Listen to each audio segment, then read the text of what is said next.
Affairs don't begin in the bedroom, they begin in childhood. In the part of you that decided she needed to bury her truth just to be loved. The part that's now screaming to be seen.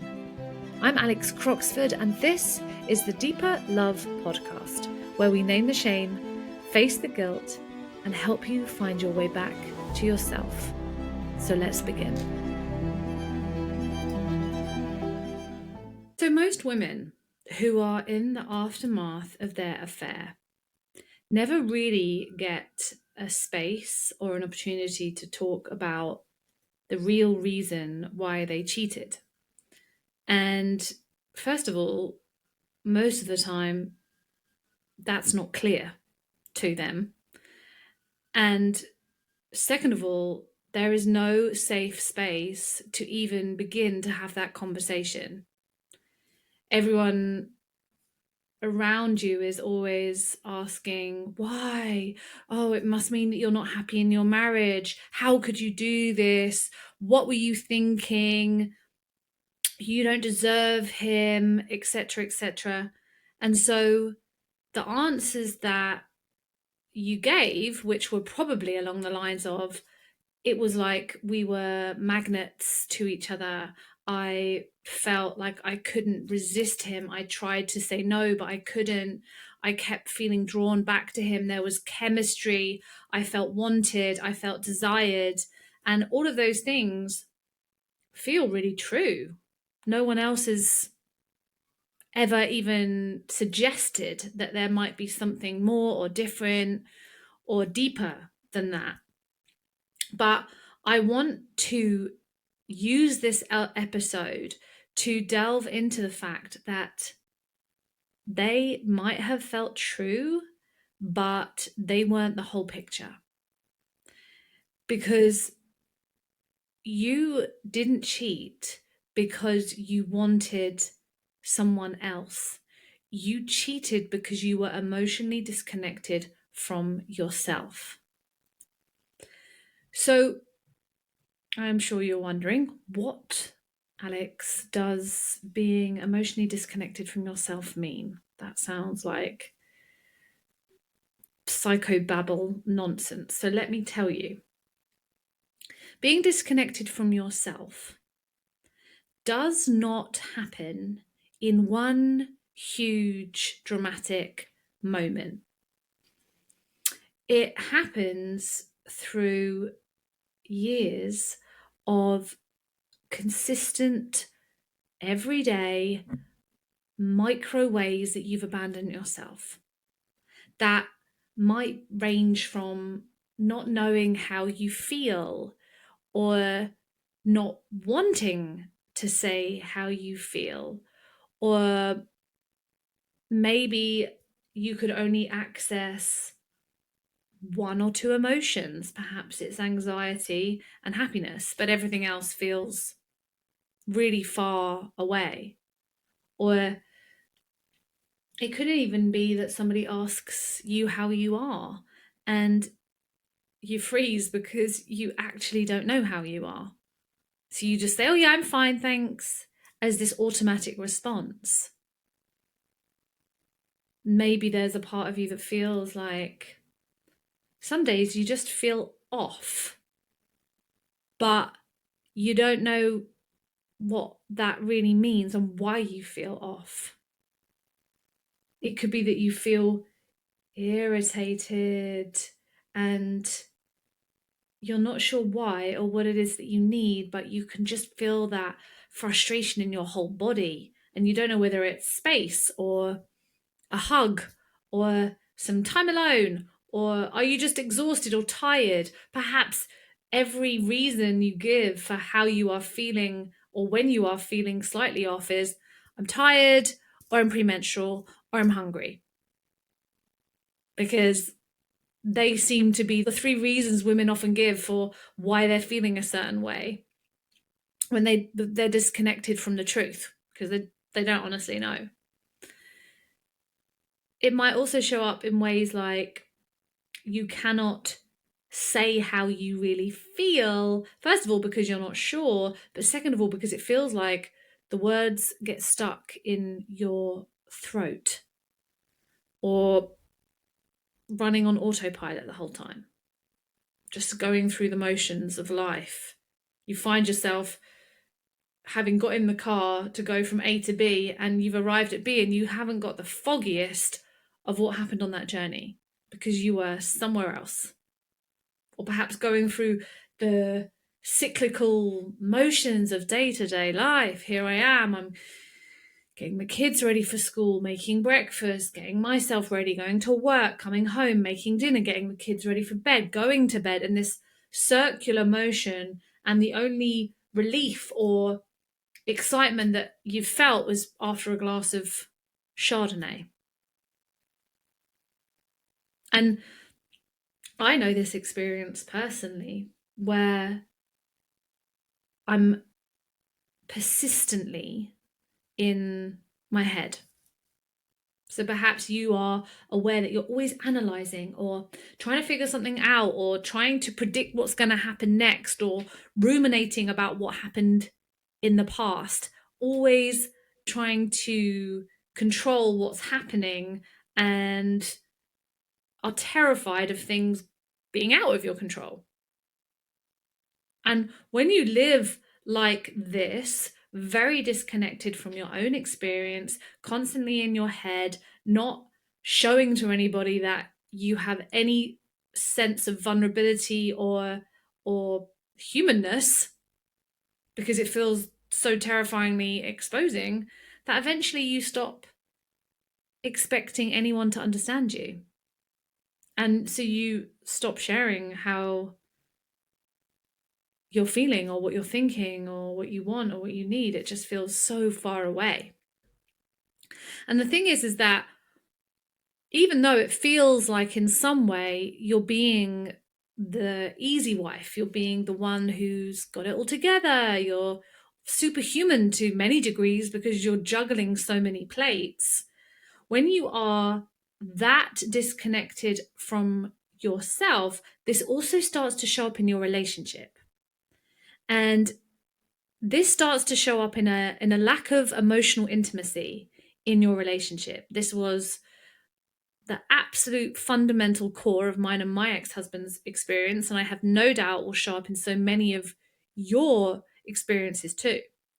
And how this can show up is through years of honestly not sharing how you feel. Like it feels almost weird and uncomfortable and awkward to tell your partner if you're upset or you're sad or you're anxious, and you definitely don't want to cry in front of him or her.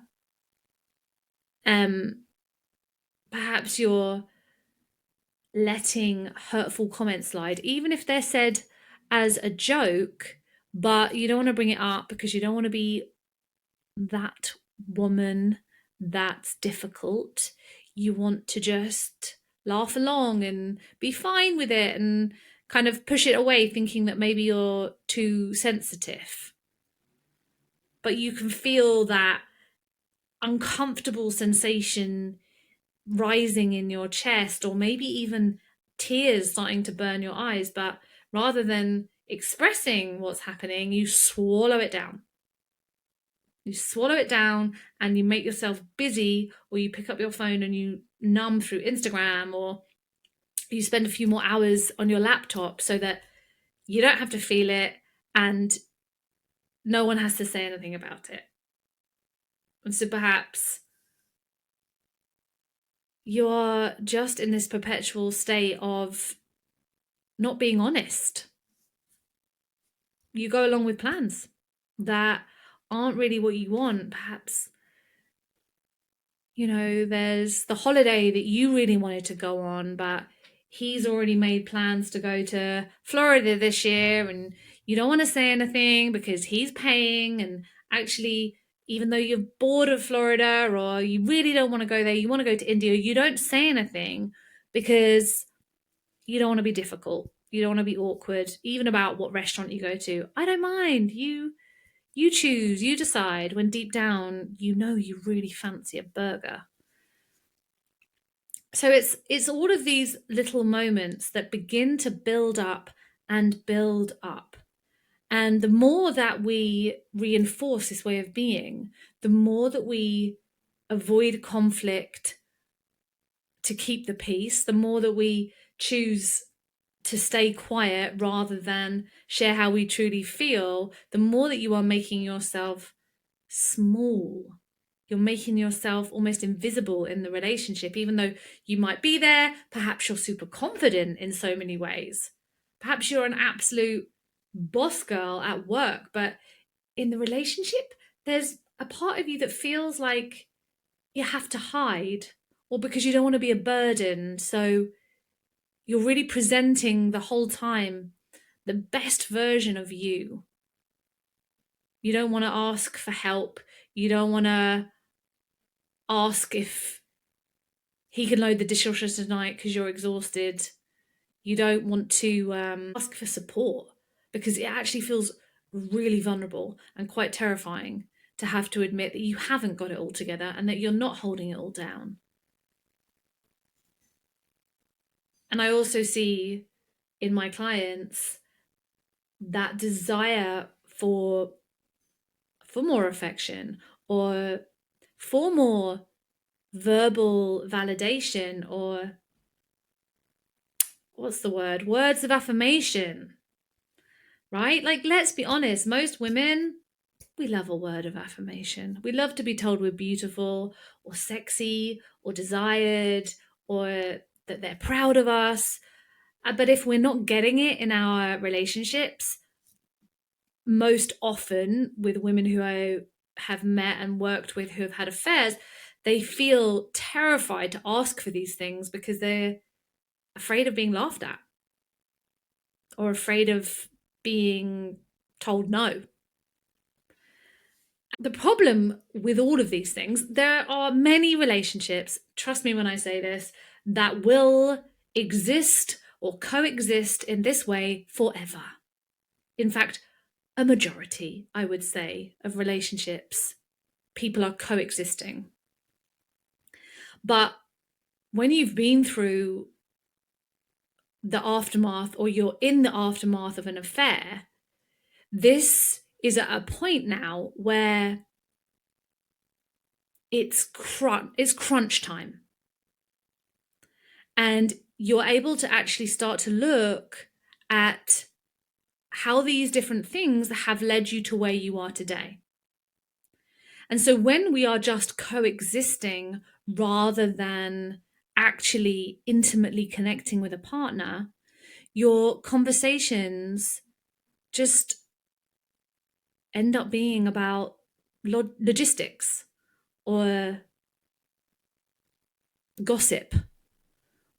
Or how was your day? Yeah, it was fine. Bob from accounts did this thing which really annoyed me, and my boss did this again. And although these conversations are of value and are very normal in relationships, when they become the only things that we are talking about and sharing, we will feel that.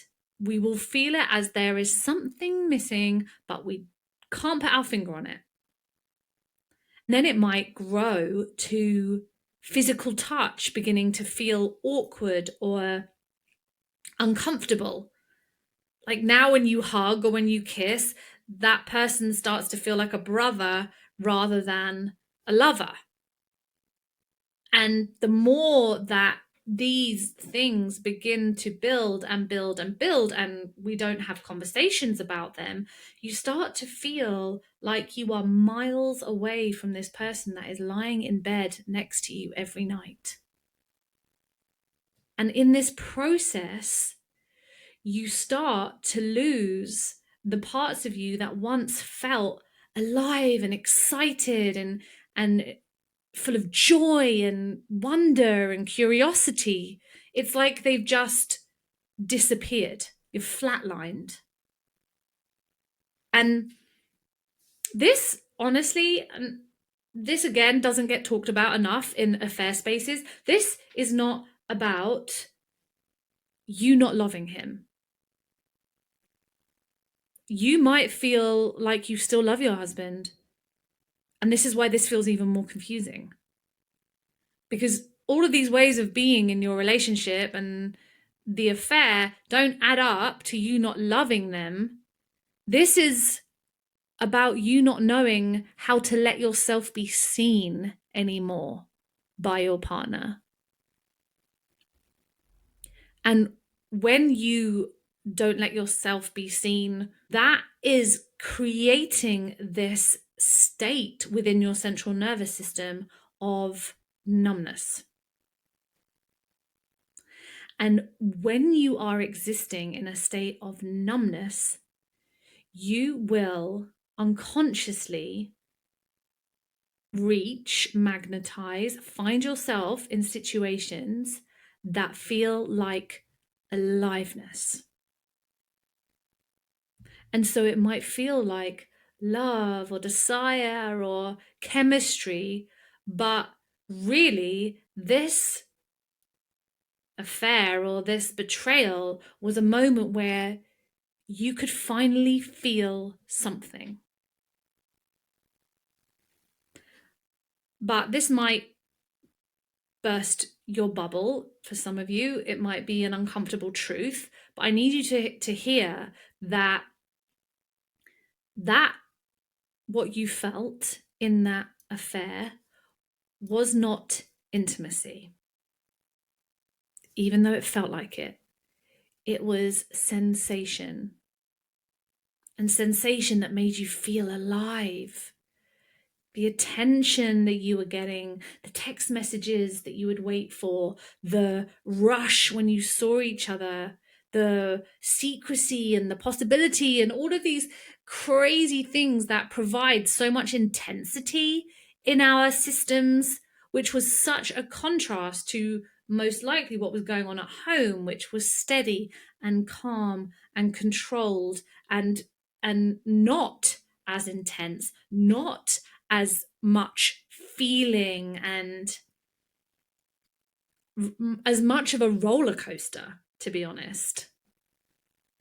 Like, one of my clients once said to me, my affair felt like my world went from black and white and into color again.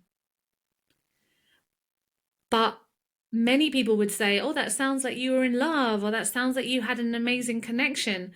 But I am pretty damn sure that that wasn't love and that wasn't even connection. That was the first thing that broke through the numbness. And so when you find yourself in an affair or any kind of cheating or infidelity, whether it's emotional or physical or both, what you are actually looking for, you are actually unconsciously seeking, wasn't him, wasn't another partner.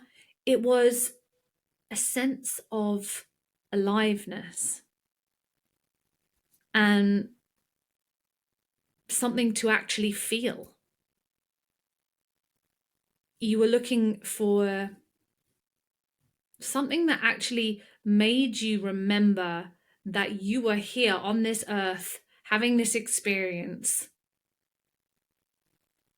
Because for the rest of the time, you felt so numb and disconnected and so unseen and so unvalidated. And you wanted in that moment to feel significant and to feel like you had a break from holding it all together for everybody else all the time. That's why affairs feel so freeing, because suddenly the weight of the rest of the life that you are in is off your shoulders. You are able to be in this illusion together. But deep down, the thing that you were actually really seriously reaching for was yourself. You were trying to find yourself. And when you finally are able to see this, when it finally clicks for you, and it might not happen right now, you might still be like, no, Alex, that was definitely desire or love or whatever you want to call it. But maybe there is just 1% of you that can see that this might be true. And when you see this, something inside of you can soften. Maybe it's your shoulders just lowering for a second. Perhaps you can take a deeper breath for a moment. This sense of, it's all starting to make sense now. Because although it seems like you are the worst person in the world and it's all about your betrayal of him or her, the truth is that you abandoned yourself first. And the betrayal was the moment that disconnection from self became completely and utterly unbearable. But this is the positive. If you are able to make space for even the tiniest piece of hope in the midst of wherever you are on your journey right now, is that now you have seen this, there is no going back. You can't unsee it. And what can become possible from that is reconnecting to your own emotional world, learning to recognize and feel what it is that you are feeling. You can begin to hear what you need and what you want and what you desire. And hell, you can even learn how to ask for these things. You can ask for a hug without feeling ashamed. You can ask for someone to help you without feeling like you are pathetic or useless. You can give yourself rest without telling yourself that you're lazy. You can let someone love you deeper than you've ever been loved before, because you are able to build closeness, not just what looks like a marriage or a relationship. And it doesn't have to be that your marriage ends. If your partner wants to work through this with you, and it feels right now like you're never going to feel the way that you felt about your affair partner with your current partner, you don't actually know that to be true. And the only way to know is to begin to focus on connecting to yourself now. I suspect there is so much energy going into fixing the relationship, trying to help him feel better, trying to make him believe that you're trustworthy again, trying to protect the family unit, or trying not to let your friends find out, trying to keep a smile on your face at work, even though inside you are feeling completely broken.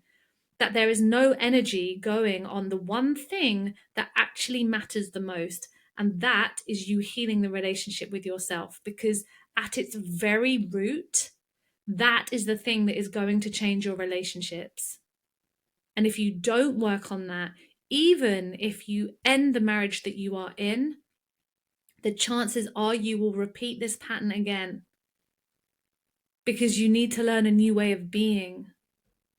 You need to make space for you to heal the part of you that has not felt safe to talk about how she feels, or to feel her feelings, or to ask for what she needs.